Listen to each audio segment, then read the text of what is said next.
¿Cómo están? Buenos días, qué gusto volver a saludarlos una vez más en Equipos Imparables. Otro día sábado que estamos en contacto con ustedes para seguir explorando, para seguir hablando de equipos, de actualidad, de cómo viene la mano en lo que tenemos que seguir haciendo. Hoy día estamos con Lucio Margulis desde Argentina, con quien vamos a tener, yo estoy seguro, una conversación realmente extraordinaria. Lucio, no quiero presentarte para que tú inicies esta presentación, así que te doy la palabra. Bienvenido a Equipos Imparables.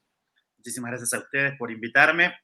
Bueno, en realidad nosotros somos facilitadores de una metodología que se llama Lego Serious Play, y entonces más que hablar en una dimensión, hablamos en tres dimensiones. Entonces, lo que voy a hacer es presentar un poquito mi compañía y lo que hacemos a través de un modelo tridimensional. Y bueno, esto que está aquí es Juego Serio, mi compañía, mi consultora. ¿Por qué Juego Serio? Porque mi compañía empezó en el año 2006 con la idea de llevar el Serious Games a diferentes lugares. ¿Y qué fue lo que nos inspiró, lo que me inspiró a mí a crear esta compañía? Lo primero es un tema de conexión entre las personas, ¿sí?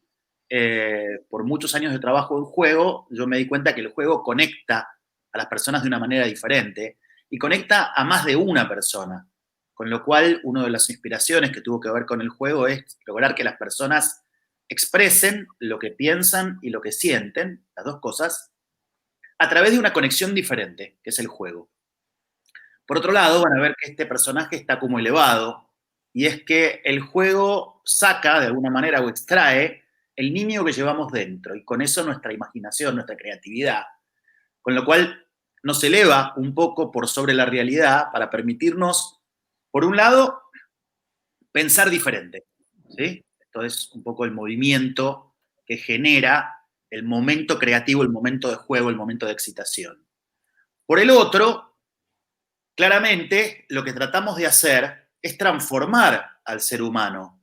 Sabemos que estamos sembrando una semilla que va a crecer en la medida que hagamos buenas preguntas, llamamos preguntas poderosas en el mundo del coaching, donde las personas se puedan observar a sí mismas, donde puedan observar la realidad de una manera más sistémica y claramente pensar en diferentes dimensiones.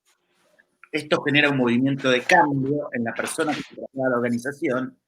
Y bueno, aquí adelante estoy yo, que soy una especie de vehículo todoterreno, porque me muevo por diferentes países con diferentes lenguajes, con diferentes idiomas.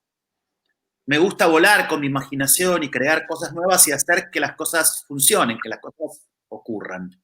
Esta es un poquito la presentación de lo que es Juego Serio. Escucho preguntas, por supuesto, de ustedes. Buenísimo, buenísimo. Muchísimas gracias. Y quisiera empezar por algo que dijiste recién, que de alguna forma hay un movimiento de cambio. Y eso es algo que tiene que ver con lo que nos está pasando hoy día. Hoy día se está generando un movimiento de cambio importante y quisiera saber cuál es tu perspectiva de cómo ese movimiento de cambio lo has observado en los últimos meses, en lo que te ha tocado trabajar. Yo siempre respondo en tres dimensiones, ¿no? Es una forma de responder más interesante, más divertida, más gráfica también, ¿no? En Chile, sobre todo, que hay mucho ingeniero, ¿no? Porque es un país de ingeniería, un país muy orgulloso de su ingeniería, sobre todo por la minería y por otras cuestiones. Eh, los ingenieros tienen una necesidad de comunicarse en dos dimensiones, ¿no? Vos a un ingeniero le tenés que dar algo para dibujar, algo para escribir, porque como están formados y además les gusta la parte más técnica, claramente cuando tienen que hablar de temas soft, como este, por ejemplo, el cambio, necesitan expresarse de otra manera. Entonces nosotros hacemos un poco lo mismo, ¿no? Tratamos de trabajar en tres dimensiones. La historia en realidad de lo que está pasando hoy para Lego empieza en el año 95. ¿Por qué? Porque lo que está pasando hoy es algo que nosotros como facilitadores enseñamos, por supuesto, sin saber que iba a ocurrir esto, ¿no? Nadie sabía que iba a ocurrir este desastre. Pero nosotros ya enseñábamos esto, ¿por qué? Porque en el año 1995 el dueño de Lego, ¿sí? El dueño del Lego, que es, perdón, me voy a parar un minuto porque lo voy a mostrar al señor, porque tengo aquí... Ay, bueno, como suele pasar. Este señor que está aquí, que alguna vez, por suerte, lo conocí personalmente, estuve conversando con él, se llama Clegg Christensen. No sé si se ve. ¿Sí? Ahí está su dirección y su teléfono, porque esta es la tarjeta personal de este hombre. ¿Sí? Ajá. El señor Clegg Christensen, presentado en su minifigura, tuvo la brillante idea de entender que lo que estaba ocurriendo en el mundo era que había un cambio demasiado veloz. ¿Sí? Y que la estrategia que utilizaban las organizaciones en el mundo tenía que ver con una forma de pensar cómo ir del punto A al punto B, es decir, cómo ir hacia el futuro, que tenía que ver con una forma que se llama plan, y al final do. ¿Sí? Justamente hablando de la minería. ¿Qué pasa en la minería? Hay un personaje, un señor, que es un geólogo, que estudia un terreno y dice, acá hay tanta cantidad de material, o acá podría haber tanta cantidad de cobre. ¿Sí? Eso se llama la promesa del negocio. Los geólogos estudian el terreno y dicen, podemos extraer X cantidad de toneladas de mineral. ¿Qué pasa? Que cuando empieza el proceso de extracción de ese mineral, una vez que se define, bueno, está bien, en esta tierra hay tanto, Antofagasta, ¿sí? Hay tanto cantidad de material en esta mina que se llama Minera Escondida Limitada, donde yo trabajé muchos años. Esa es la promesa del negocio. Vamos a extraer ese mineral. Y empieza el plan. ¿Cuál es el plan? Es ok, mandemos a los ingenieros para que vean cómo van a extraer ese mineral. ¿Sí? Cuánto dinero se necesita, cuánta maquinaria se necesita, cuánto tiempo se necesita, qué hay que montar. Entonces se empieza a montar el campamento, se prepara el terreno, etcétera, etcétera, etcétera. Y claro, después de probablemente 5 años, 10 años, depende, ocurre el do, que es la extracción de ese mineral, la primera vez que se extrae. ¿Sí? En el caso del petróleo es el famoso momento en el que explota todo y empieza a salir el oro negro, ¿no? El chorro. Esto es un poco el do. ¿Qué pasa? Que el dueño del Lego descubrió que en su proceso un producto podía llevar el lanzamiento de un producto, que es prácticamente lo mismo, ¿no? Tenés una idea de un producto, la querés lanzar al mercado, querés vender ese producto, el proceso de uno de los productos estrella de Lego, que se llama el Milestone, duró 7 años. ¿Por qué? Porque empieza con, tengo una idea, quiero hacer un robot que va a ser el primer juguete que va a ser construido por los niños y que las instrucciones de lo que va a ser el juguete se las van a dar los niños. Una especie de Frankenstein, ¿no? Se llama Mindstorm. Tormenta de mente. Se les ocurrió la idea. 7 ingenieros del MIT durante 7 años. Plan. 15.000 personas de marketing de Lego salieron al mercado a ver quién iba a comprar ese robot, quién lo iba a usar, cómo lo iban a usar, etcétera, etcétera, etcétera. Y 7 años después sale el robot. ¿Pero qué pasa en el camino? En el camino pasa que el mundo cambió, porque 7 años es mucho. Y cuando lanzan el producto al mercado, lo primero que descubren es que ninguno de las personas que ellos pensaban que iban a comprar el robot y habían estudiado que iban a comprar el robot, lo puede comprar porque cuesta $350, ¿sí? O $250, y muy pocos padres se dan el lujo de comprarle un juguete de $250 a un hijo. ¿Sí? Obvio, una PlayStation que tenés 30.000 millones de juegos, probablemente sí, pero un robot, ¿sí? ¿Quién sabe manejar un robot? Y entonces, ¿qué pasa? Que los que compran el robot, en realidad son empresas de tecnología. Jóvenes, entre 17 y 30 años, fanáticos del Lego, fanáticos de la robótica, que quieren probar el robot. Y entonces, de repente, les llegan órdenes de Microsoft de 120 robots, HP, 200 robots. Y no entienden qué pasó, qué cambió, por qué hicieron un estudio, falló. Lo peor viene después. Yo cuento, pero esa historia la cuenta el director de innovación del MIT. ¿Sí? Y entran al site de Lego 1.000 hackers, porque el software y el corazón había sido desarrollado entre el MIT y la Tufts University, pero a la semana entran 1000 hackers y dicen que el software es una porquería, que hay que cambiarlo todo. Y entonces el dueño de Lego, ¿qué dice? Este señor dice, algo estamos haciendo mal. No podemos pasarnos 7 años para sacar un producto y que después todo lo que planificamos que iba a ocurrir no ocurra. Cambie. ¿Sí? Y entonces este señor dice, necesitamos diseñar una forma de estrategia diferente. Por 2 motivos. Primero, porque gastamos demasiado tiempo planificando lo que va a ocurrir y después ocurren cosas diferentes. ¿Y qué pasa? Que estamos en A, queremos llegar a B, pero en el camino nos encontramos con muertos, dificultades, etcétera, y entonces no llegamos nunca a B. ¿Sí? ¿Qué es lo que está pasando hoy? Yo soy una compañía aérea en Argentina. ¿Sí? Tengo planificado que voy a sacar mis vuelos el 1 de julio. ¿Sí? Que ya voy a empezar a volar el 1 de julio. Pero ¿qué pasa? Que el gobierno me cambia todo el tiempo las reglas y resulta que ahora vamos a salir, antes era en septiembre, ahora vamos a salir en octubre y probablemente sea en diciembre. No lo sabemos. El nivel de incertidumbre es tan alto que no sabemos cómo vamos a llegar a ver. ¿Sí? Entonces, ¿qué dice el dueño de Lego en ese momento? Dice, tenemos que crear una forma de estrategia diferente, más agile, porque en el 95 no existía agile como concepto. ¿Y qué es el concepto agile? El concepto agile es, hagamos un pequeño plan, probemos ese producto en el mercado, hagamos un do, y después rediseñemos nuestro plan. Y esto, en Lego Serious Play lo llamamos plan do, plan do, plan do. En el mundo Agile se llama Agile. En el mundo Design Thinking se llama prototipar y testear. Es decir, tengo una idea, rápidamente la prototipo, la pongo en el mercado, pruebo a ver qué pasa y la utilizo. ¿Y qué ocurrió? Esta es una historia muy linda.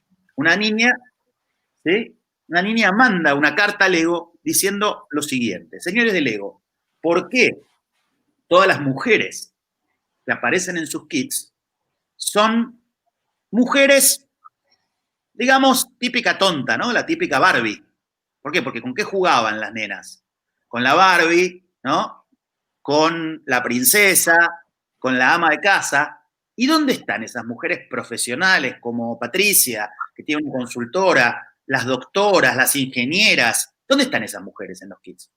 Los de Lego dicen, la verdad que tiene razón la nena, no tenemos ese tipo de mujeres en nuestros kits. ¿Y por qué no las tenemos?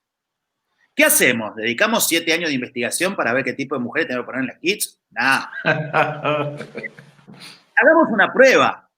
Saquemos una mujer doctora, saquemos una mujer arquitecta, saquemos una mujer ingeniera, saquemos una mujer que profesional, una empresaria, ¿sí? En nuestro kit y veamos a ver qué pasa. Y prueban y sacan unos kits de mujeres distintas. Y se venden como pan caliente. Entonces, ¿qué dicen? Ok, ahora mejoremos el producto, ahora veamos qué cosas le podemos agregar. Y entonces, ¿cómo vamos al futuro, al punto B? Con un plan do, plan do, plan do. ¿Sí? Esto, que se llama estrategia en tiempo real, que se diseñó en el año 95, o se empezó a diseñar en el año 95, ¿sí?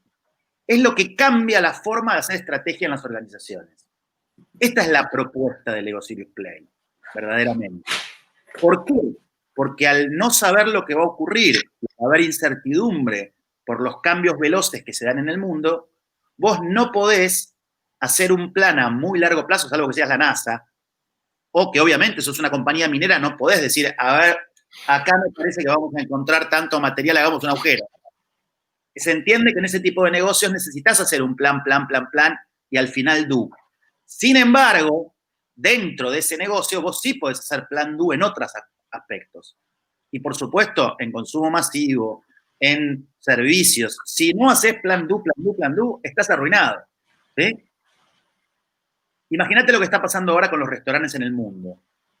¿Vos podés esperar un año a replanificar toda tu forma de vender comida? No podés. Te morís a los 15 días. Entonces, ¿qué tenés que hacer? Tenés que empezar a experimentar rápidamente y hacer un plan do, porque no sabés si te van a abrir, si te van a cerrar. ¿Cómo haces para sobrevivir en el medio? Necesitas velocidad en la toma de decisiones, probar, experimentar y, si no funciona, cambiarlo. Y eso es lo que hoy se llama el modelo Agile de pensamiento y de trabajo en las organizaciones. Seguramente lo que está pasando en muchos de los equipos que vos contás tiene que ver con esta idea, ¿no? De cómo agilizar la toma de decisiones, el lanzamiento de productos, de servicios, los procesos en las organizaciones para que vayan más rápido, para que puedan cambiar más rápido, básicamente. ¿Sí? Me gusta mucho el hecho de que podamos darle a las personas que nos están escuchando, de que detrás de tal vez algo que parece impuesto y sorpresivo, ya existían formas de pensamiento y estructuras, digamos, metodológicas, modelos de desarrollo estratégico que finalmente desarrollan mecanismos de adaptabilidad frente a cualquier tipo de entorno. Más aún cuando hay entornos de incertidumbre, como el que hemos estado viviendo. Porque de alguna forma, con este, digamos, enemigo o este agente externo, ¿no? Que nos ataca, que es invisible, que nos genera este escenario, yo sé por conocimiento real y también me imagino, ¿no? Toda la gente que tuvo que sacrificar su negocio o aquellos que quedaron desvinculados de empresa, sienten que están en foja cero, de que no tienen nada, no tienen ningún recurso, ninguna herramienta para poder avanzar y seguir adelante. Y evidentemente ya empiezo, y yo siempre y esto siempre lo converso, ¿no? En mi seminario digo, bueno, en esta situación, ¿quién tiene un amigo que esté vendiendo barbijos, mascarillas? El 90% levanta la mano, porque es parte de esos mecanismos de adaptabilidad, de decir, bueno, probemos esto, no me resulta con los barbijos, voy a vender verduras, no me resulta con las verduras, voy a vender otra cosa. De alguna manera empezar a generar ingresos, porque tal vez mi negocio ya no existe, y si ya existe mi negocio, bueno, ¿cuál es la estrategia que puedo empezar a seguir? Y evidentemente que esto de planificar y hacer, experimentar, probar, seguir probando, en algún minuto le voy a dar al camino que es el camino que necesito seguir. Mira, es interesante lo que decís porque obviamente a mí me pegó la pandemia como a todo el mundo. Imagínate que yo lo que hacía era certificar, formar personas con un material concreto, en una sala concreta, tocando material, compartiendo.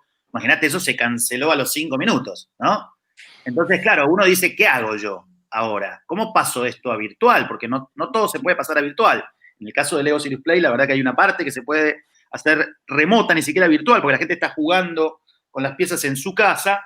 Pero bueno, obviamente trae una dificultad muy grande y yo lo que decidí es, en vez de crear cursos, porque mi trabajo es formar personas y facilitar actividades, decidí llamarlos laboratorios. ¿Por qué? Porque en realidad lo que estamos haciendo es experimentando con cosas nuevas, con cosas distintas. Y cuando le pones la palabra laboratorio, la persona entiende que va a entrar a experimentar y que te podés equivocar. Y esto es un poquito una de las cosas claves de esta metodología y de lo que nosotros hacemos, es entender que el error es parte del aprendizaje, que no pasa nada si te equivocas, al contrario, si te equivocas mejor. Entonces, cuando tomás esa filosofía, la gente se relaja un poco, ¿no? Y dice, ok, está bien, me puedo equivocar, puedo probar y equivocarme, porque la única manera de ser agile es probar para equivocarse. De hecho, la filosofía agile, vamos a ser sinceros, el inicio de la idea agile viene de los japoneses o de los americanos que le enseñaron a los japoneses lo que llamaba Lean. Lean, sí, tal cual. Ese es el inicio del mundo agile. Después, por supuesto, viene Lego Serious Play con esta idea de la estrategia en tiempo real. Después viene el manifiesto agile y no sé en qué momento en paralelo arranca Design Thinking, pero todos esos vienen justamente de esa idea de, ok, fallemos lo más rápido posible, porque eso es lo que plantea el mundo agile, para mejorar después. Porque sabemos que vamos a fallar, pero es mejor fallar antes y fallar rápido para poder aprender de eso. Esto es un poco la idea, ¿no? Entonces, vas con un plan do, plan do, plan do, y vas ascendiendo claramente, mejorando tu proceso, tu producto, tu servicio, tu gente, pero siempre sabiendo que te vas a equivocar y que tenés que aprender de ese error. ¿Sí? Esta es un poco la filosofía en este momento, más que nunca, además. ¿Sí? Sí. Aquí hay algo que me gusta mucho, porque de alguna forma, y que tiene que ver con lo que nosotros estamos desarrollando hoy día, es, porque fíjate que esta situación que nos ha golpeado a todos de manera global, a muchos los ha dejado, como te decía antes, como ahí abajo, como empezar a revisar qué tengo, qué hago, y con la pregunta inicial, ¿no? Y ahora, ¿qué voy a hacer? ¿Qué voy a hacer ahora? Diríamos que nos ha dejado en bolas y a los gritos, Claro, ¿no? Como que desnudos claro. y sin saber para dónde correr, ¿no? Claro, no obstante eso también desde mi perspectiva y también desde la perspectiva del coaching es un poco una fantasía, porque en definitiva, y aquí ocurre lo que me has venido contando en este rato en el fondo, es que ocurre porque no tengo una estrategia. y de alguna forma también me sirve... Lo peor es esto, ocurre porque tenías una estrategia que Así es, que ahora ya no no la funciona. puedes utilizar y que no Así funciona es, en este tal mundo. cual. Ese es el problema, Tal, ¿no? tal cual. Entonces, de alguna forma, por eso termino ocupándolo casi como una excusa de decir, ah, no, la situación es tan grande y tan poderosa que no puedo hacer nada, no tengo nada, no sé qué es lo que voy a hacer. Pero en definitiva, cuando uno entra en esta maquinita, digamos, de decir, a ver, no, mira, no es necesario que para esto que quieres lograr tengas que hacer un plan de esta naturaleza, sino que simplemente te está diciendo, haz un pequeño plan, pruébalo, ve si funciona, si no funciona, prueba otro plan, ve si funciona, y así vas a poder ir avanzando por alguna parte. Déjame que te cuente una historia de equipo, justamente, ¿no? De lo que pasa en un equipo y por qué también el dueño del Lego decidió crear esta metodología. Porque esta es la parte de estrategia, pero vamos a hablar de la parte de equipos. Dale. Esto que está acá es lo que se llama, o lo que el dueño del Lego, vuelvo otra vez, ¿no? Porque esto es una idea de Clegg Christensen, llamaba una reunión 80-20. ¿Por qué? ¿Qué pasa en una reunión en general? Y sobre todo en una reunión de estrategia, ¿no? Lego estaba asesorada por una consultora famosa que se llama McKinsey, ¿sí? Nosotros decimos que no hay nada más soberbio que un argentino de McKinsey. Puede decir, porque primero tiene que ser de McKinsey, pero después, si es argentino, es más soberbio todavía, ¿no? Entonces tenemos un argentino de McKinsey, ¿no? El tipo se baja del avión, te cobró ya $1.000 solamente para pasarte a respirar, ¿no? De la primera hora ya son $1.000. El tipo obviamente es un cráneo de Harvard o de donde sea que investigó todas las compañías jugueteras del mundo. El tipo sabe perfectamente qué pasa en el mundo del juguete y qué va a pasar en el futuro y estudia ese mercado y está metido en eso y habla con Mattel y habla con Fisher Price y habla con habla con todo el mundo y sabe hacia dónde va el mundo del juguete. Se sienta delante de una serie de cráneos de Lego, ¿no? Todos dinamarqueses, fríos, viste, ahí sentaditos, todos calladitos, escuchándolo, con respeto. El tipo abre su laptop, ¿no? Saca una presentación que en realidad ya se la hizo a Mattel, a Fisher Price, se la hizo a todo el mundo. Igual le cambió el logo, a veces se olvidan de cambiar el logo y queda lo mismo. Y el tipo les explica a ellos lo que va a pasar en el mundo del juguete, ¿no? Y esto, mirá, esto es lo que va a pasar y la industria va para este lado y ahora salió Microsoft y ahora salió Nintendo y salió Sony y van a venir con las consolas de videojuegos y en el futuro los niños van a jugar videojuegos y entonces el mercado va a cambiar y la tecnología se va a meter y todas esas cosas, ¿no? Y tiene un slide, 90 slides de PowerPoint, ¿no? Hablando de todo lo que va a pasar en el mundo del juguete. Siempre dentro de esa compañía hay uno, ¿no? El famoso chupamedia, decimos nosotros, que está ahí, ¿no? Que lo alaba. Por supuesto es el ayudante, ¿no? El consultor junior que está ahí diciendo, mirá, Dios McKinsey, lo que estás diciendo está buenísimo, ¿no? Este puede ser de McKinsey, puede ser el presidente de la compañía, puede ser el líder, no importa, es el personaje que tiene el conocimiento y que domina la reunión, ¿no? Detrás tiene otro que le sirve el café, le lleva la galletita, todo, ¿no? Y en la primera fila tiene uno de los gerentes, que fue el que lo trajo, uno de los directores que lo trajo, que está ahí con la manzanita diciendo mi alumno, mi consultor, mi genio, ¿no? Ahí atento, feliz. Detrás hay uno que le falta una mano, dice, yo esto no lo entiendo, no me veo muy claro. Uno que no entiende nada de lo que está diciendo este hombre, dice, no, este tipo está loco. Uno que se murió ya, ¿no? En el slide número 45 está dormido el tipo. Y uno que nosotros lo llamamos el Lonely Guy, ¿no? Es el personaje que dice, todo lo que dice este tipo no tiene nada que ver con lo que yo tengo en la cabeza. Yo tengo una idea totalmente diferente. Yo creo que las cosas que va a pasar es totalmente distinta. Pero como es el loco de la tribu, ¿no? El que nadie le da bola porque dice pavadas todo el tiempo o porque tiene una idea muy distinta, ve las cosas de una manera muy diferente, levanta la mano con la batiseñal diciendo, por favor, vengan a sacarme de esta reunión porque lo mato. ¿Sí? A este, porque yo no estoy de acuerdo en nada de lo que dice, tengo una idea muy distinta. El dueño del Lego decía, estas reuniones, que son las típicas reuniones de estrategia dentro del Lego, es la típica reunión 80-20. ¿Por qué? Porque el 80% del tiempo está ocupado por este 20%, que es el líder, el que lo trajo, y los chupamedias, digamos, de turno, son los que dominan la reunión. ¿Y qué piensa y siente cada uno de los otros? No tenemos ni idea. Porque no los dejamos hablar, porque no los escuchamos, ¿sí? Porque la estrella es este. Y entonces, ¿me sirven estas reuniones para generar una idea distinta? ¿Para cambiar la estrategia? No, para nada. No me sirven. No importa que McKinsey sea excelente, no importa que sepan un montón, no es el personaje de McKinsey, no es el líder, no es el director, es la dinámica de esta reunión, ¿sí? Esta reunión no me sirve si yo necesito generar 3 cuestiones claves. La primera, descubrir cosas nuevas. La segunda, tener la confianza de la gente para poder decir cosas distintas, ideas distintas. Y la tercera, el compromiso para poder implementarlo. ¿Por qué? Porque viene el de McKinsey y te dice, tenés que hacer esto, y por más que lo que diga está bien, lo que hay que hacer, el problema es que como la gente no fue parte de la decisión, entonces no se va a involucrar en la ejecución. ¿Sí? Tal cual. No, vos conocés cualquier pareja, no sé si puedo decir o no que son ustedes dos, ¿sí? ¿Puedo? Ok. Si ustedes son una pareja, ¿qué pasa? Andrés decide que nos vamos a ir de vacaciones a Antofagasta, porque él quiere montaña y mar, y quiere aire, y no sé qué, ¿no? Y qué por buen supuesto, destino. Andrés paga la vacación y es el que decide en la casa, la obliga a Patricia y a los chicos a ir a Antofagasta de vacaciones. Ponele, no, estoy diciendo una cosa, ¿no? Estaría encantada. Él tiene la aventura de la montaña y la minería y no sé qué, y al mismo tiempo el mar, ponele, ¿no? Y entonces, ¿qué pasa? Él decidió que vos vas a ir a Antofagasta. Y vos, como no te querés pelear con él o lo que sea, decís, bueno, está bien, le hagámosle el gusto a papi que quiere ir a Antofagasta. Pero ¿qué pasa?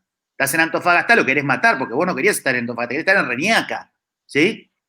Entonces le hacés la vida imposible. Él en Antofagasta está feliz, pero vos le vas a hacer la vida imposible en Antofagasta, y cuando él quiere ir a la montaña, vos vas a querer ir al mar, y cuando él quiere ir al mar, vos vas a querer ir a la montaña, cuando él quiera comer pescado, lo vas a llevar a comer carne, porque para joderlo, ¿sí? Porque él tomó una decisión que no consultó con vos, no acordaron ir a Antofagasta. Él decidió que va a Antofagasta. Eso es lo mismo que pasa en una empresa.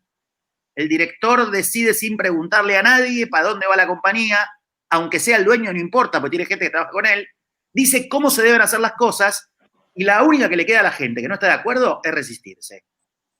Y se resisten de la mejor manera posible. A veces ni siquiera lo hacen conscientemente, pero se resisten. Y entonces la empresa no funciona. ¿Por qué? Porque para que funcione algo, el equipo tiene que estar convencido. Entonces, el dueño del Ego, ¿qué dice? Dice, señores, estas reuniones no las quiero más en mi compañía.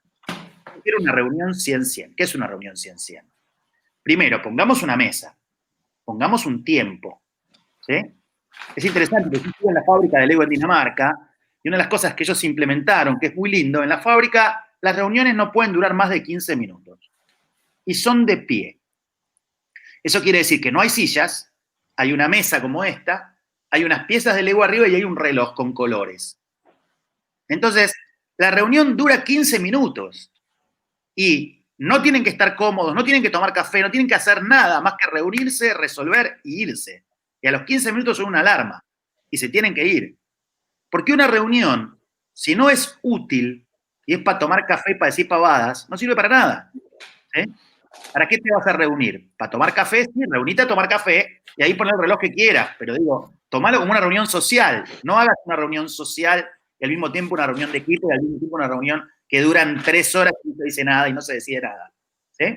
Él dice, lo primero que vamos a hacer es una mesa y poner piezas de Lego arriba de la mesa. ¿Por qué?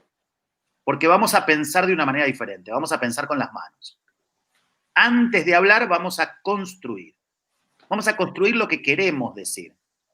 ¿Por qué? Porque la gente, argentinos sobre todo, nos largamos a hablar sin saber de nada y somos todos políticos, todos dueños de restaurantes, ¿viste? Esta cosa de que vos podés hablar de cualquier cosa. No podés hablar de cualquier cosa, no sabés de cualquier cosa. ¿Sí? Tenés que hablar de lo que sabés. Entonces, para eso, primero pensá lo que vas a decir. Y esta es la primera parte, ¿no? Después, en una reunión, si todos piensan igual, no te sirve para nada la reunión. ¿Para qué? Si ya saben, todos piensan igual. Trae gente que piense diferente, y siempre tenés gente diferente. Siempre tenés un lonely guy, un tipo distinto, que tiene una forma diferente de ver las cosas. Invítalo a esa reunión, porque vos querés tener una idea diferente. Y trae a todas las personas que van a participar, pero dejalos a todos que opinen, no solamente lo que piensan, sino también lo que sienten. ¿Por qué? Porque yo te puedo decir, mira, pienso que Antofagasta es un buen lugar para ir, porque tiene la combinación de montaña y mar. Ok, también la tiene Reñaca, obviamente, ¿no? Pero la verdad que tengo miedo, porque a mí el calor y el clima seco me seca mucho la garganta y probablemente la voy a pasar mal. Entonces, pienso que es una buena idea, pero siento que no es lo que yo quiero, que no me sentiría cómodo ahí. Entonces, en un proyecto pasa lo mismo. Mirá, sí, pienso que es una idea buenísima, pero la verdad, tengo miedo de no poder implementarla. La verdad, no me gusta lo que va a ocurrir. Es decir, es tan importante lo que pienso como lo que siento. Y para eso tenemos que conectarnos con nuestra emoción. Y generar una reunión 100-100, donde vamos a escuchar qué piensan y qué sienten cada uno de los que está en la mesa, y vamos a dejar que las ideas locas vengan. ¿Por qué? Déjenme que les cuente una historia de una película, porque aunque parezca mentira, yo aprendo mucho de las películas. Y esta película es rara, porque es una película, no es una película del Oscar, no, pero está Brad Pitt, ya las chicas ya están todas felices, ¿no? Y se llama Guerra Mundial Z. Uno dice, una porquería, ¿qué me va a hablar de una película de zombies? Sí, vamos a hablar de una película de zombies, porque tiene una escena que para mí vale toda la película. Y es así, ¿no? La voy a contar en 3D también, ¿no? Pues está bueno. Resulta que Brad Pitt, ¿no? Vamos a poner a un rubio, vamos a poner un rubio lindo. Estoy buscando a Brad Pitt, ¿no? Porque tenemos el Brad Pitt de Lego, por supuesto, ¿no? Está Brad Pitt. Brad Pitt está de este lado, ¿no? De la muralla de Jerusalén, porque va buscando a ver dónde nació el virus, ¿no? Una especie de ¿cómo se llama? Jorge Fauci de Trump, ¿no? El que va buscando dónde apareció el virus, ¿no? Y acá está Brad Pitt, que es un doctor tipo Fauci, Fauci, perdón, es el famoso médico que asesora a Trump, que lo echaron a la miércoles a los 15 minutos porque Trump decía hay que enchufarle desinfectante a la gente y Fauci decía que está loco, y finalmente, claro, el loco que salió fue Fauci, ¿no? Entonces Brad Pitt está de este lado de la muralla de Jerusalén, que divide la ciudad antigua de la ciudad vieja. Pero claro, del otro lado, ¿quiénes están? Están los zombies, ¿no? Acá tenemos los zombies, ¿ves? Están los zombies del otro lado de la muralla que se quieren comer a todo el mundo, ¿no? Pero los israelíes parece que antes se dieron cuenta de que iba a venir una guerra de zombies y entonces construyeron reforzaron ese muro y pusieron a toda la gente adentro de la ciudad de Jerusalén, protegida de los zombies, con unos muros gigantes altísimos, ¿no? Y entonces Brad Pitt va y habla con el director de inteligencia, vamos a poner a Clegg Christensen, ¿no? Va a hablar con el director de inteligencia para ver cómo hicieron para frenar a los zombies. El director de inteligencia le cuenta una historia maravillosa. Le dice así, mira, nosotros creemos en la teoría del 10.º hombre. ¿Qué es la teoría del 10.º hombre? Muy fácil. 1, 2, 3, 4, 5, 6, 7, 8. Vamos a agregar 2 más. 2 hombres más. Como para que sea más divertida la cosa, ¿no? Vamos a agregar a este.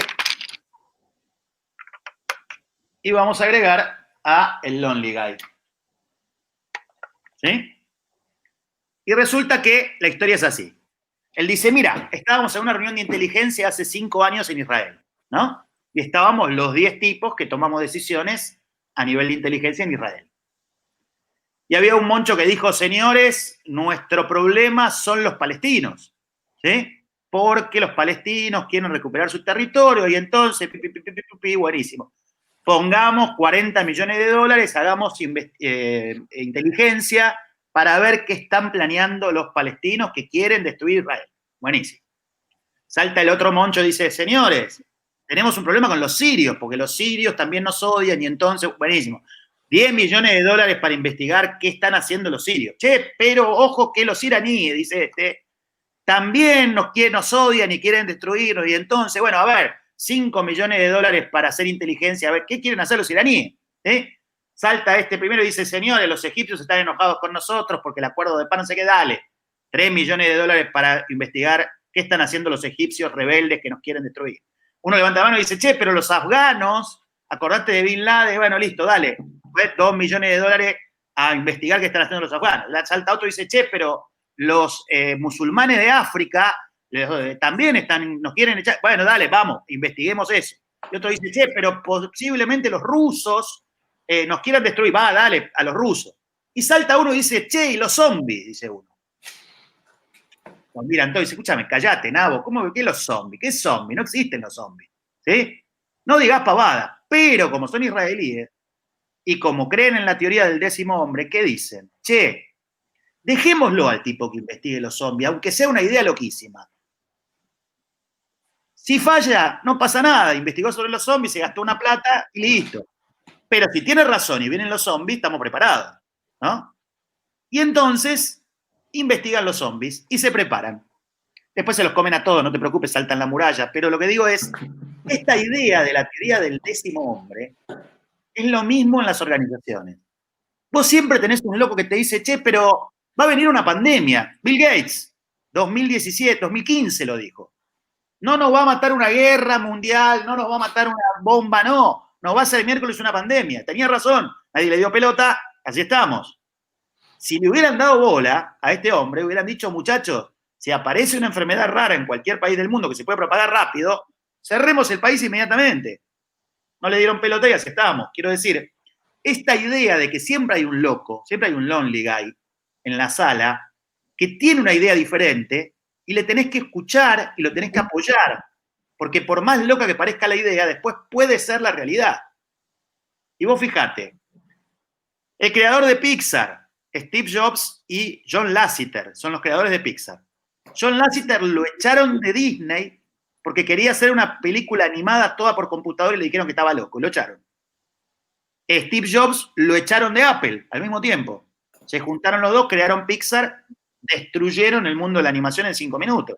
Se lo comieron crudo. Tuvo que salir Disney a comprarle Pixar. Mark Zuckerberg era un loquito, no lo quería nadie, ni los amigos lo querían.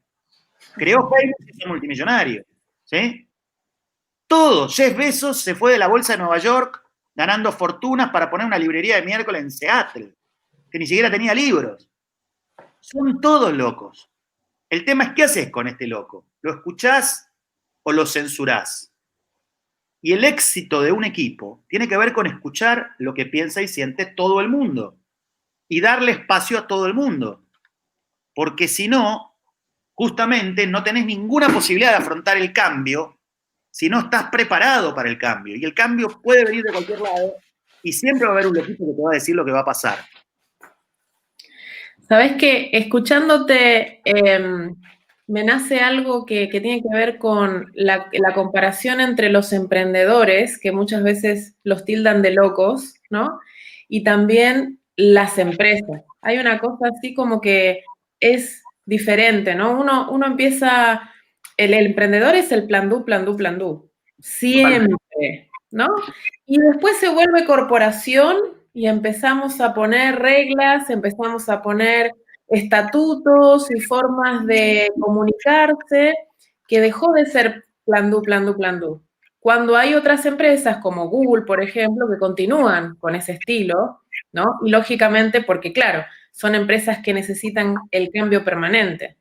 Pero las corporaciones, pareciera como, no sé cómo lo sentís vos, pero pareciera que en algún momento el nivel de compromiso con la gente o el nivel de miedo a perder, digamos, todo lo que tenemos, hasta lo que hemos logrado, hace que uno deje de ser tan loco y deje a un lado, digamos, deje de jugar a lo que vamos, ¿no? Y deje de crear.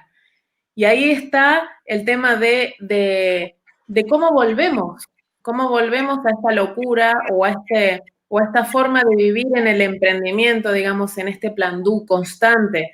Porque debiera haber sido, la pandemia creo que nos dio esa visión, ¿no?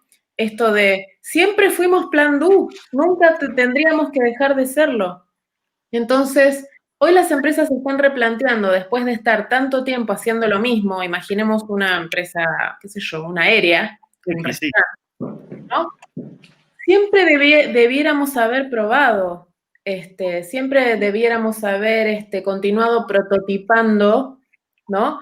¿Cómo se llama? Y probando. Pero no lo hicimos, en algún momento lo perdimos a eso.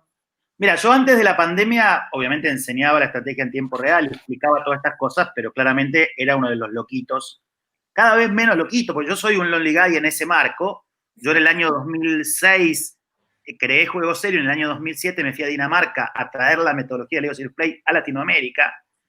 Uno de los primeros mercados fue Chile, que fue uno de los pocos que me creyó, porque Argentina no me creía nadie, ¿no? Argentina me decían, este loco con las piezas de Lego, en el resto de los países más o menos lo mismo, pero hubo dos países que me creyeron, uno fue Chile y el otro fue España, ¿sí?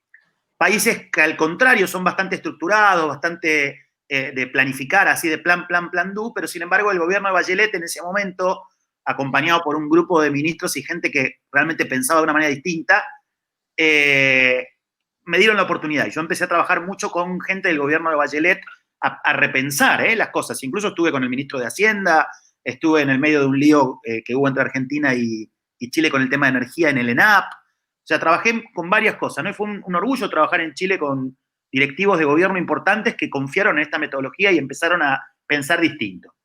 Una de las cosas que vos justamente comentabas y qué es lo que pasa, yo les voy a contar una historia, no le voy a poner el nombre a la empresa porque es muy fuerte lo que voy a decir, pero es muy interesante lo que pasó. Hace varios años atrás me llama alguien de una compañía multinacional muy grande y muy importante, una persona de recursos humanos que me dice, estamos buscando emprendedores con ideas nuevas para un área de innovación. Digo, qué bueno que me llamen a mí, porque yo ya soy un outsider total. Si me llaman a mí ya es raro, ¿no? Soy lo anticorporativo en ese marco, en el marco de la ortodoxia, de la forma de pensar. Pero me llamó la atención y me gustó que me llamaran para eso, para pedirme a mí consejo de a quién podía recomendar para eso, ¿no? Y entonces, ¿yo qué hice? Busqué dos locos, ¿sí? Y los recomendé a esos dos locos. El primero que recomendé era un loco lindo, importante, pero de un nivel más bajo. O sea, era un tipo que era muy creativo, pero no era un emprendedor exitoso. El otro que recomendé era un emprendedor muy exitoso. Muy loco, pero muy exitoso. ¿Y qué pasó? Después me contaron la historia, no los de la compañía, me contó la historia justamente este emprendedor, ¿no? Me dice, mira, me reunieron un grupo de ejecutivos de esta compañía multinacional en una videoconferencia, porque era de Estados Unidos, y me empezaron a contar y me empezaron a preguntar. Y yo di vuelta a la página y le dije, paren un minuto. No. Ustedes no me van a preguntar a mí, yo les voy a preguntar a ustedes. ¿Y qué os querés preguntar? Dice, bueno, ¿y cuánta plata hay para invertir en nuevos negocios? No, eso es una cuestión confidencial, no sabemos decir. No, si no me dicen cuánta plata hay, yo no voy a decir nada.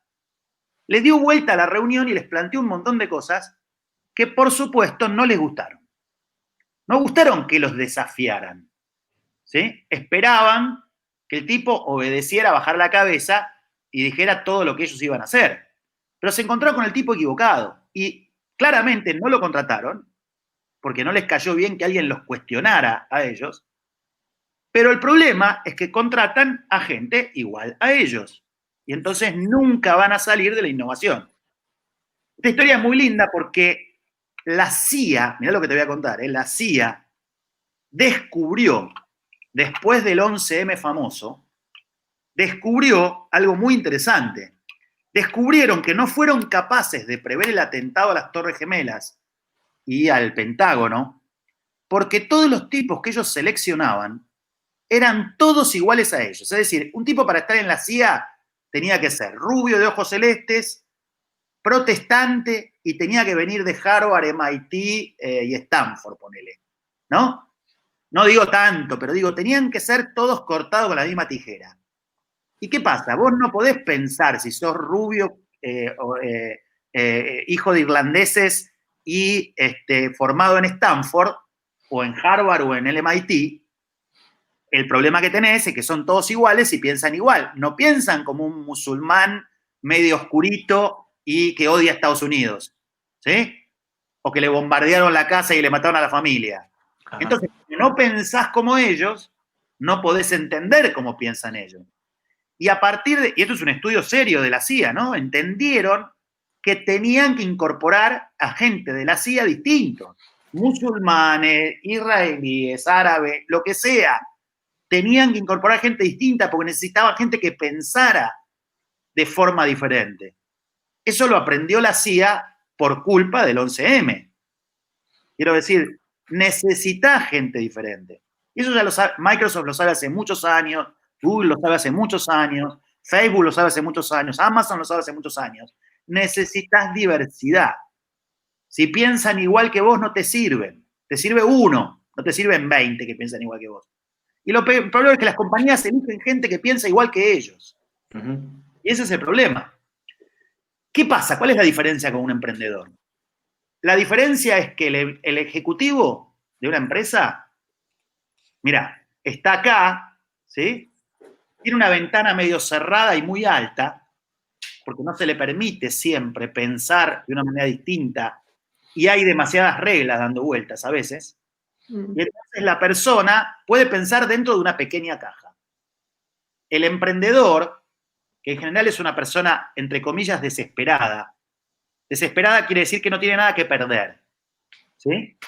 Es una persona que piensa distinto, pero que además tiene una ventana de pensamiento más amplia y sin reglas. Entonces, ¿qué pasa? Las preguntas que se hace un emprendedor son distintas a las preguntas chatas que se hace un corporativo. Cuando tenés la panza llena y ganás un buen sueldo y estás en tu zona de confort, tu nivel de pensamiento cambia. Cuando te estás desesperado, tu nivel de pensamiento aumenta, porque necesitas sobrevivir. Entonces, yo soy un emprendedor y un lonely guy, porque en el año 2006, cuando empecé a hablar con Lego, con Dinamarca, y dije, tenemos que llevar el juego serio a las empresas, claramente los daneses me creían, pero el resto del mundo no me creía nadie. Y me decían, vos estás loco, ¿cómo vas a poner unas piezas de Lego arriba de una mesa para jugar con ejecutivos a trabajar estrategias? Sos loco. Nadie te va a comprar eso. Es poco serio. ¿Qué tienen que ver las piezas de Lego con la estrategia? Y obviamente yo tuve que luchar contra mucha gente y tuve que demostrar el poder de esta metodología para poder tener algo de éxito. Pero yo no sabía qué éxito iba a tener. Yo tenía una ventaja.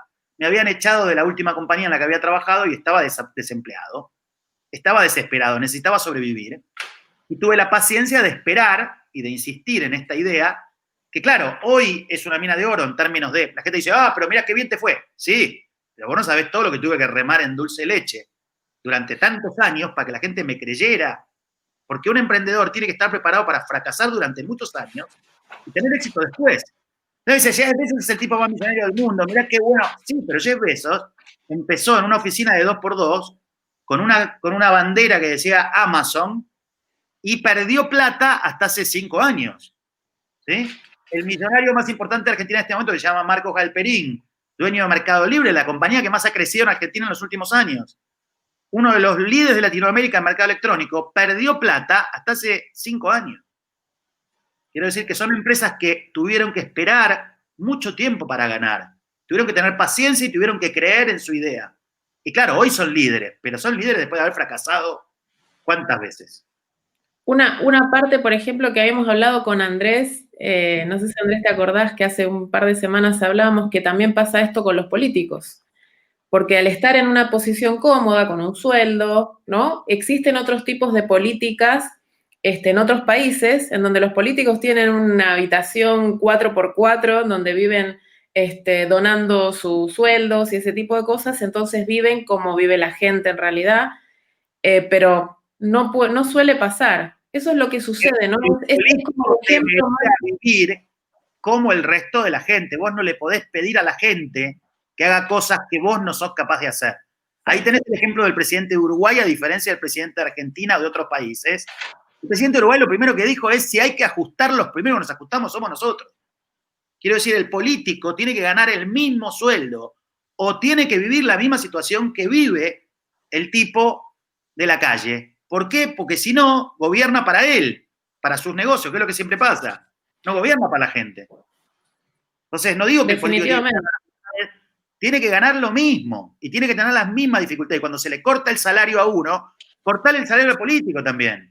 Y cuando paga impuestos, tiene que pagar impuestos para entender lo que es pagar impuestos. ¿Cómo puede ser que un político no pague impuestos? ¿Cómo puede ser que un juez no pague impuestos? ¿Por qué? ¿Qué tiene el privilegio? Quisiera volver a... Sí, bueno, metimos en un libro.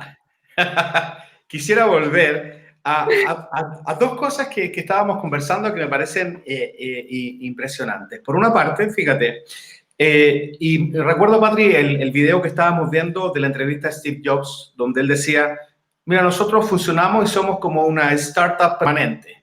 De alguna forma, eso significa que mantienen esta estructura de, oye, no nos transformemos en una corporación estructurada, un elefante blanco que necesita caminar lento, donde estemos todos apoltronados, sino que muy por el contrario, y de hecho él contaba esto que nos contabas, Lucio, que las reuniones son con esta misma estructura de la que estábamos hablando, desde 100%. Y de alguna forma uno dice, perfecto, y aquí hay una gran oportunidad, en el sentido que vemos a todos estos personajes y uno dice, y estoy pensando en el que lo perdió todo, ¿viste? En el que está hoy día ahí partiendo desde su plano base, diciendo, oye, ya, de acuerdo, pero yo no soy Bezos, no soy Steve Jobs, y ahí es donde está la gran oportunidad, porque en definitiva uno los puede mirar a ellos y ya tenemos un gran camino avanzado, en definitiva, de decir, pero mira lo que ocurrió, mira cómo esto se puede desarrollar, porque ya tenemos mucha información. Y yo te entiendo perfecto cuando tú me dices, mira, hace tantos años cuando yo inicié esto me creían loco. Es lo mismo que nosotros vivimos cuando quisimos incorporar los tambores africanos con la música dentro de los ejecutivos de las empresas. De hecho, mi libro empieza así, estás loco, porque nadie va a comprar eso. ¿Cómo se te ocurre pensar que los ejecutivos van a tocar tambores africanos? ¿En qué estás pensando, en el fondo?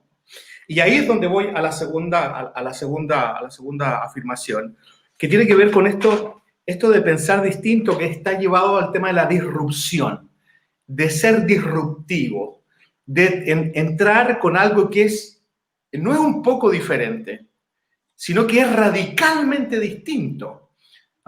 Y ahí es donde yo he visto la gran oportunidad que esta situación pandémica nos está ofreciendo hoy día.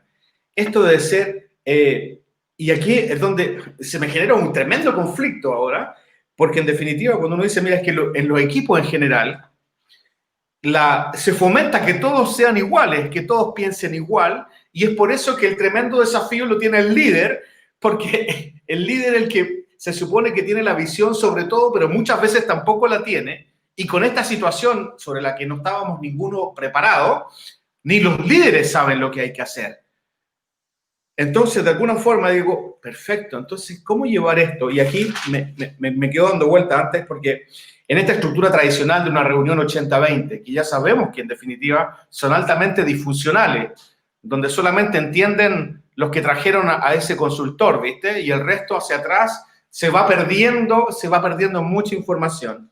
Y en ese sentido es un tremendo desperdicio.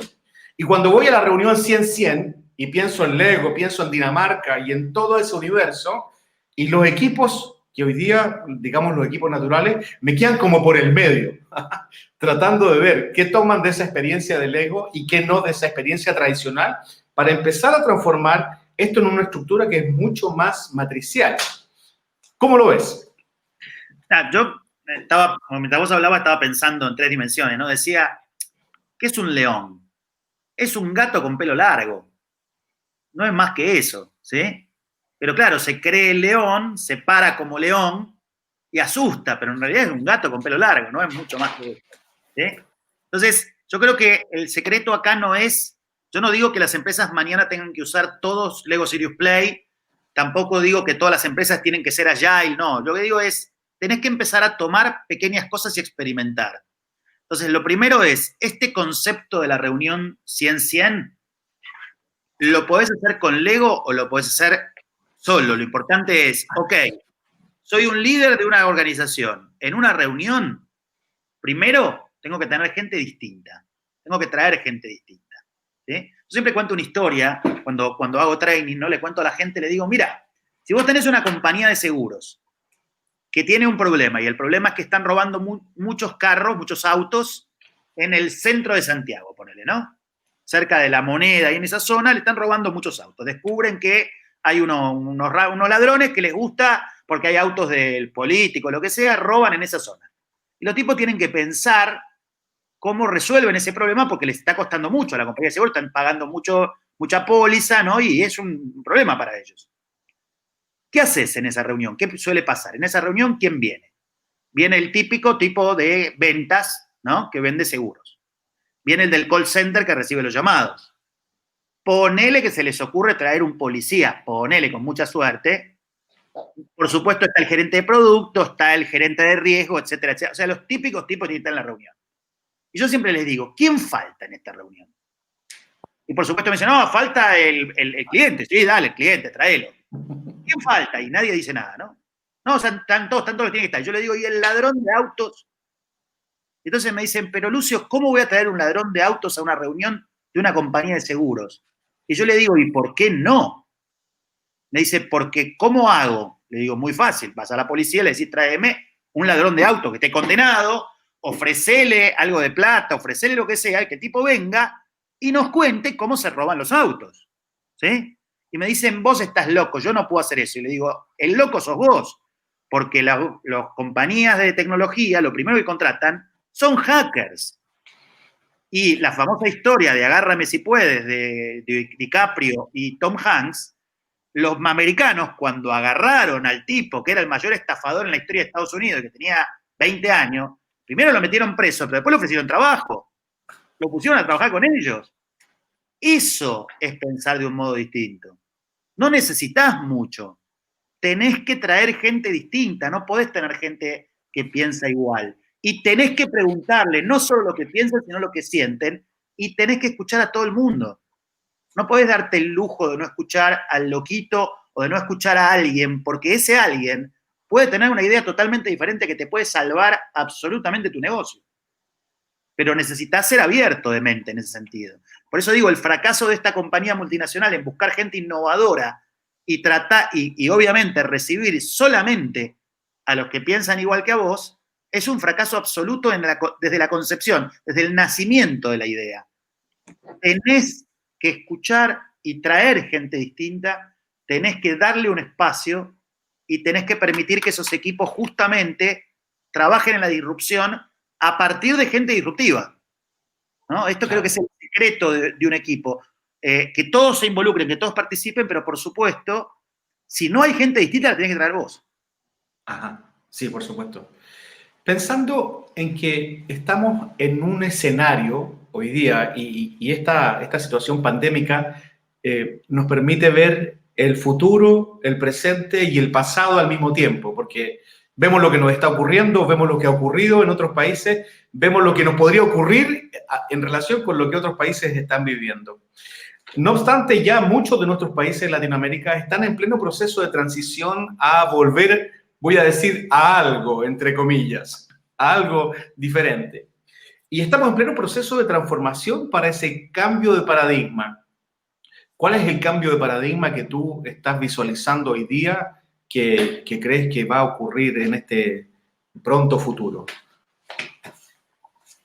¡Qué pregunta! Bueno, yo justo hoy arranco ahora en media hora un curso sobre una metodología del Institute for the Future de Palo Alto de cómo pensar el futuro. Lo primero es que nadie puede predecir lo que va a pasar en el futuro. Yo no tengo la bola mágica, no tengo técnicas, pero no quiere decir eso que, digamos, realmente sepa lo que va a ocurrir. No tengo idea. Estoy igual que todo el resto del planeta. No tengo idea de lo que va a ocurrir mañana, porque en este país aparte no se puede prever nada, porque los políticos deciden cosas distintas todos los días, con lo cual no tenés ninguna posibilidad de prever. En eso sí los argentinos somos muy buenos. Vivimos en la incertidumbre total siempre. Nos cambian las reglas constantemente, con lo cual la pandemia para nosotros es una de las tantas crisis que hemos tenido en la historia. ¿No? Porque no importa si hay pandemia o no, nosotros igual nos cambian todo en 5 minutos. Pero yo creo que lo que seguro va a ocurrir tiene que ver un poco con esta idea de que, primero, la certidumbre de lo que va a ocurrir se terminó.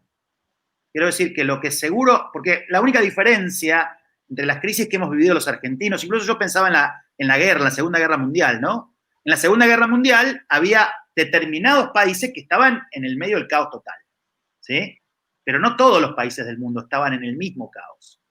Y eso es interesante, porque aún en una guerra mundial como la que tuvimos, había países como Suiza, por ejemplo, que era neutral, Portugal, que era neutral, ¿sí? Argentina, que no estaba feliz y contenta vendiendo alimentos, Chile, digamos, no eran países que estaban sufriendo esa Segunda Guerra Mundial. Latinoamérica no existió la Segunda Guerra, desde el punto de vista, digamos, del foco, ¿no? del fuego, digamos, y de la guerra, y de las muertes en su territorio.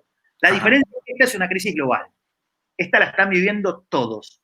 No importa si sos dinamarqués, sos chino, por ahí los africanos parece que están un poquito más tranquilos, pero digo, en general les afecta a todos por igual. Y lo que los afecta es en una cosa importante que es el miedo, ¿no? Creo que todos lo que tenemos es miedo a enfermarnos y morirnos con esta pandemia. Eso es igual para todo el mundo. Por supuesto, algunos tienen más y otros tienen menos miedo. Pero claramente el miedo nos afecta a todos. Entonces, ¿qué creo que es lo que va a ocurrir seguro? Lo que va a ocurrir es que el plan DO va a ser una constante. Ya era una tendencia, se dice, es decir, cuando el Institute for the Future habla de tendencias, señales y fuerzas de cambio. ¿Sí? Dice, el futuro lo tenés que mirar mirando, por un lado, la tendencia, por el otro lado, las señales, y por el otro, ese conjunto de cosas conforman una fuerza de cambio. ¿Sí? Un driver se llama. Entonces, ¿qué pasa? El teletrabajo era una tendencia antes de la pandemia. Muchas organizaciones estaban teniendo un día a la semana que la gente se quedaba en su casa, 2 días a la semana, depende de la compañía. Había compañías que, por supuesto, ya trabajaban directamente, sin oficinas. Había compañías que trabajaban en coworking. Quiere decir, había un poco de todo. Pero era una tendencia. El 30 de mayo, Twitter define que a partir del año que viene, a partir de ahora, las oficinas de Twitter se terminaron. Quiero decir que la gente, si quiere, se puede quedar en su casa para siempre. Eso es una señal. Ya no hay una tendencia, no, hay una compañía que dijo, señores, quédense en su casa para siempre, le montamos la oficina en la casa, y si quieren trabajar en una oficina, le damos algún lugar para trabajar, pero no vamos a liquidar nuestras oficinas. Eso es una señal concreta. Cuando muchas empresas en el mundo hagan lo mismo, está claro que eso se va a convertir en una fuerza de cambio. ¿Sí? ¿Por qué? Porque vos vas viendo que el tráfico es cada vez peor, que la gente tarda más en trasladarse, que hay demasiados autos, y la única manera de resolver eso es hacer que la gente trabaje desde su casa. Y la pregunta es, la verdad, en términos de servicios, ¿necesitas moverte? La verdad que en general no. ¿Sí? Quiero decir que si los bancos fueran totalmente electrónicos, vos no necesitarías ir al banco, no necesitas moverte al banco. ¿Y qué se necesita para que el banco sea electrónico? Nada. Ya son electrónicos los bancos. Quiero decir, ¿para qué tenés una sucursal? Porque un jubilado quiere ir a gastar su plata al banco, lo entiendo. Tenés una sucursal, llevale la plata, digo, hay miles de posibilidades. Pero digo, el teletrabajo ya no es una tendencia, es una realidad. ¿Sí? Es altamente probable que el mundo vaya hacia el teletrabajo absoluto. Pero uno se pregunta a la escuela. Para que se den una idea, hace exactamente 10 años yo estaba en Barcelona haciendo un workshop de Lego Serious Play para definir el futuro de la escuela, y una de las cosas que surgió en el workshop, que fue súper interesante, fue que los alumnos, los chicos, no los padres, por eso lo podían imaginar, no los profesores, no los directores, tampoco las empresas que estaban en ese workshop, los chicos imaginaron que la escuela iba a ser un lugar de encuentro social. Un espacio con sillones donde iban a ir a compartir lo que aprendieron en sus casas. Esto fue hace 10 años, ¿sí? Así que yo estoy seguro que la escuela va a desaparecer. El único motivo por el que existe hoy la escuela es porque los padres necesitan dejar a los pibes en algún lugar durante el tiempo que van a trabajar, ¿sí? En la medida que se solucione eso, los niños hoy están aprendiendo hace casi 6 meses en su casa con sus papás, delante de una computadora. No quiero decir que eso sea bueno, quiero decir que es lo que está pasando y es obligado, no pudieron. Las escuelas no tuvieron tiempo de prepararse, las empresas tuvieron tiempo de prepararse, las escuelas no. Porque las escuelas eran todas, las escuelas universitarias, eran todas presenciales por más sistemas virtuales que tuvieran. Así es.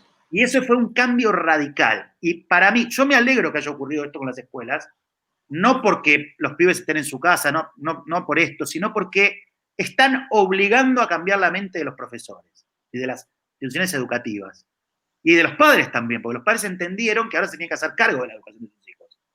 Así es. Entendieron lo que es educar un hijo en su casa. Ustedes lo deben estar viendo esto, ¿no? Entonces yo creo que el cambio que va a haber es el cambio en la educación. La educación no va a poder volver atrás después de la pandemia. En términos de muchas cosas que están pasando, creo que va a haber un cambio muy importante en el modelo de educación. Y yo espero, porque estoy trabajando para eso, incluso en una universidad en Chile, que el profesor se convierta en un facilitador y no en un profesor. Porque yo era profesor cuando tenía 20 años, era profesor de una escuela primaria, y yo tenía el conocimiento, y los pibes no me podían ni discutir a mí. Porque un pibe cuando venía y me decía, no, Lucio, vos estás equivocado, tenía que leerse 30 libros para decirme eso. Pero hoy, el pibe con el móvil, vos estás hablando, y vos le decís, bueno, porque Google se fundó en el año 1900, y el tipo te googlea y te dice, no, te equivocaste. Porque la información está acá, no está en la cabeza del profesor. Es más, el profesor se equivoca más que Internet, porque la información está en Internet. Quiere decir que, ¿para qué estamos memorizando información? ¿Para qué le estamos pidiendo a los alumnos que copien y escriban y respondan preguntas de un conocimiento que lo pueden encontrar en Google? ¿Para qué? Si los tenemos que enseñar a pensar, si les tenemos que enseñar a razonar, les tenemos que enseñar a definir qué es información válida o no, o qué es información buena o no, a criticar lo que hay. Y todo eso va a cambiar radicalmente. Quiere decir que el trabajo va a cambiar. La forma de transportarse ya está cambiando. ¿Por qué? Porque en Europa vos ya lo viste, en Estados Unidos ya lo ves, yo lo muestro, no me van a creer, pero yo hace ya 2 años que cómo me muevo. Me muevo así, mirá, perdónenle el lío, ¿no? Yo tengo mi propio monopatín eléctrico. Tengo 2, no tengo 1. ¿Por qué? Porque mi movilidad ya cambió. Yo cuando vi que en Europa la gente se movía con monopatín eléctrico, en Argentina fui uno de los primeros en tener mi propio... Pasaba con el monopatín eléctrico y me miraban los policías, me miraba la gente, que me decía, este tipo está loco. Pero no, el futuro es la movilidad individual. Porque con esta pandemia se va a terminar, pero probablemente va a venir otra. Y las enfermedades, la gente va a estar asustada. Va a no querer tocar a nadie porque va a tener miedo de contagiarse de alguna cosa. Porque el miedo va a seguir. No importa que se terminó la pandemia, que hay vacunación. La gente va a seguir teniendo miedo a contagiarse de otra enfermedad. Entonces, el modelo de transporte va a cambiar. Esos grandes buses llenos de gente probablemente van a cambiar. Ya están cambiando porque ya no podés tener eso. Y la gente se va a mover más de manera individual. No podés hacer aviones individuales, pero por lo menos transporte público. La gente está usando la bicicleta, está usando, ¿se entiende? Fíjate que ayer estábamos viendo un video de Airbnb, de cómo nació. Sí, cómo murió. Sí, no, igual se están reinventando, ojo. Todavía no murió. Pero se murió el Cirque du Soleil, imagínate esto, ¿no? Sí, el que reinventó el circo se murió hace 1 mes, 2 meses atrás. Así es. Esto que nosotros vimos con Airbnb de buscar una solución y que la gente pensaba que estaban locos porque ¿cómo voy a hacer entrar un extraño a mi casa? ¿No? Y me puse a pensar en lo que decís de si nosotros inventamos una solución de qué hacer con los chicos, con el colegio, fíjate que siempre hay un pero en el medio, ¿no? Porque ¿por qué la gente tiene que ir a trabajar? Por un sistema de control, para que el líder vea si está trabajando o no. Si eso se soluciona, ya está, ya la gente se puede quedar en su casa. Entonces, es muy interesante porque salió un artículo de Inc. hace poquito, yo voy a tener que ir cerrando en unos minutos porque tengo que empezar. Sabemos, sí. Pero salió un artículo en Inc. muy lindo, ¿no? Hablando de los grandes errores de los jefes en términos de comunicación virtual. Y una de las cosas que dice es que el líder inseguro pide que esté prendida la cámara, ¿no? Y entonces Inc. dice, ¿para qué? ¿Para qué querés tener? Si justamente trabajar en tu casa lo que te permite es estar con los ruleros, o estar en pijama, o estar comiendo mientras estás trabajando, yo qué sé, estar viendo televisión, lo que vos quieras. Y me pasa mucho, mi hijo vive acá 4 días a la semana, ¿no? Y está en la escuela, y claro, los profesores que quieren controlar a los pibes le piden que prenda la cámara. Si no prende la cámara no le ponen la nota. Entonces, ¿qué quiere decir eso? ¿Por qué le tengo que obligar a poner la cámara al tipo? Por una cuestión de control. Ajá. Lo que vos decís es lo mismo, el jefe que necesita que el empleado esté ahí para verlo trabajar, porque cree que si está en la casa está viendo televisión en vez de trabajar. ¿Y vos te pensás que en el trabajo no está viendo televisión mientras trabaja? Obvio. Quiero decir que el tipo está con la pantalla y por ahí está mirando Google o está leyendo el diario y vos pensás que está ahí sentado trabajando. Quiero decir, así no vas a controlar a la gente. Además, si tenés que controlar a la gente, quiere decir que no la estás motivando para que haga. Definitivamente. Y no Entonces, tienes la confianza tampoco. ¿el que está desmotivado o el que tiene que motivar? Quiero decir, obvio, el teletrabajo hace una revolución en términos de trabajo en lo que es la confianza, el trabajo por objetivo y no por horario. Hay un montón de variables que cambian y lo mismo pasa en la escuela. El pibe va a estudiar porque le interesa lo que estudia, no porque lo obligan a estudiar lo que no le interesa ni le sirve para nada.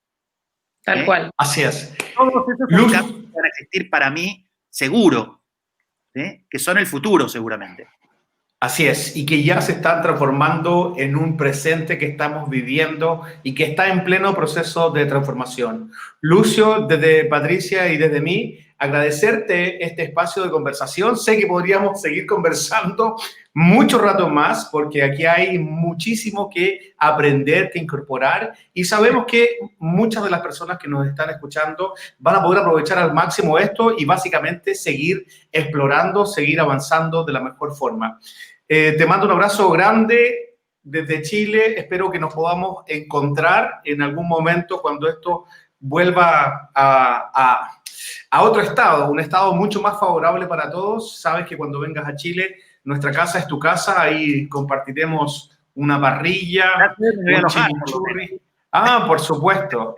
Y evidentemente que nuestra casa es tu casa siempre. Así que muchas gracias por esta hora de conversación y a todos quienes nos están escuchando, nos vemos el próximo sábado, una vez más, en Equipos Imparables, junto a Patricia y a otro de nuestros invitados. Les mandamos un abrazo grande, sigan cuidándose, sigan respetando todas las normas sanitarias que en cada lugar se están imponiendo para poder seguir avanzando de la mejor forma y transformar tu equipo natural, tu equipo, el equipo de todos los días, en un equipo realmente extraordinario, en un equipo imparable. Nos vemos prontísimo. Perdón, sí, Patricia, a ustedes, a Chile, que fue uno de los lugares que me dio trabajo, que me sigue dando trabajo, pues yo soy profesor de la Universidad del Desarrollo y estoy dando 2 cursos para la Universidad del Desarrollo ahí en Chile.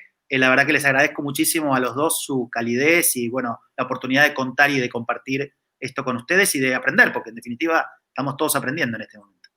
Así es, siempre, Lucio, eres bienvenido. Un abrazo a todos y nos vemos la próxima semana. ¡Chao! Gracias. Chao, chao.